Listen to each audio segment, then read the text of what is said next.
जैसा कि आपको पता होगा कि हमारा लंग्स संख्या में 2 होता है और हर लंग लोब्स में बटा हुआ होता है। ये दोनों लंग्स आपस में कैसे जुड़े हुए होते हैं? सबसे पहले एक बहुत बड़ा सा पाइप जैसी संरचना होती है जिसे विंड पाइप कहते हैं या ट्रैकिया भी कहते हैं। ये विंड पाइप 2 भागों में बट जाता है दोनों लंग्स के हिस्सों के लिए, और ये दोनों ब्रांचेस भी कई सारे ब्रांचेस में बटकर बिल्कुल पतली पतली पाइप की तरह संरचना बनाकर अंत में अंगूर के छोटे छोटे गुच्छे की तरह दिखने वाले संरचनाओं से जुड़े जाते हैं जिसे एल्वियोलाई कहते हैं। ये एल्वियोलाई के चारों ओर ब्लड कैपिलरी जुड़ी हुई होती है। जब हम सांस लेते हैं तो एल्वियोलाई के थ्रू ऑक्सीजन ब्लड में जाकर मिल जाता है और ब्लड से CO2 एल्वियोलाई के थ्रू नाक से बाहर निकल जाता है। देखिए, ये एल्वियोलाई बहुत ही ज्यादा इंपॉर्टेंट होता है। ये एल्वियोलाई ही दरअसल ऑक्सीजन को ब्लड तक पहुंचाने का काम करता है। अगर किसी भी तरीके से ये खराब हो जाए, अगर इसके फंक्शन में थोड़ा सा उतार चढ़ाव आ जाए तो व्यक्ति बहुत बुरी तरीके से बीमार पड़ता है। ऐसा बीमार पड़ता है कि डायरेक्ट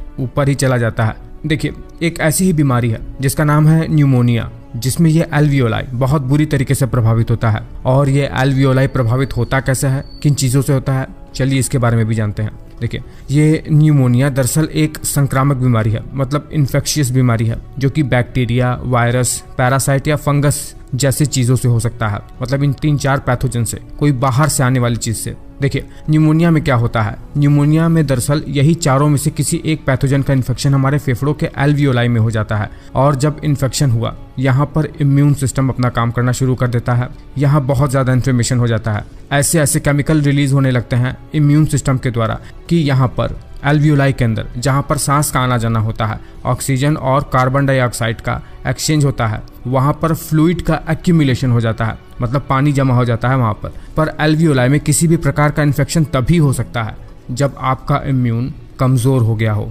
अदरवाइज ये बहुत ज़्यादा मुश्किल है कि कोई भी वायरस या बैक्टीरिया एल्वियोलाई में आकर आपके फेफड़े को, जो चिपचिपा सा पदार्थ है म्यूकस, उसको एस्केप करके एल्वियोलाई में इन्फेक्शन कर सके।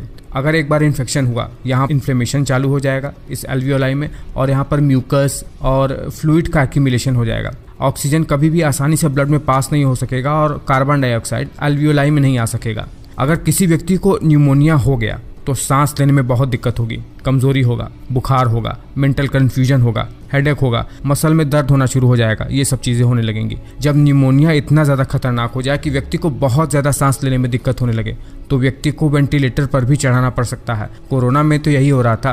कोरोना में लोगों को न्यूमोनिया ही हो रहा था, लेकिन ये सब बहुत ज़्यादा सीवियर कंडीशन है। इसीलिए न्यूमोनिया में बहुत ज़्यादा व्यक्तियों की मौत भी देखा जाता है भारत में। अगर न्यूमोनिया इतना ज़्यादा बढ़ जाए कि इसका बैक्टीरिया या वायरस ब्लड के थ्रू ही शरीर के बाकी अंगों में पहुंचना शुरू हो जाए तो वहाँ के अंगों पर भी सीरियस इन्फेक्शन करना शुरू कर देता है। और कभी कभी तो ऐसा देखा जाता है कि लंग्स के एक साइड में बहुत ज़्यादा फ्लूइड का एक्यूमुलेशन हो जाता है, जिसे एब्सेस कहते हैं।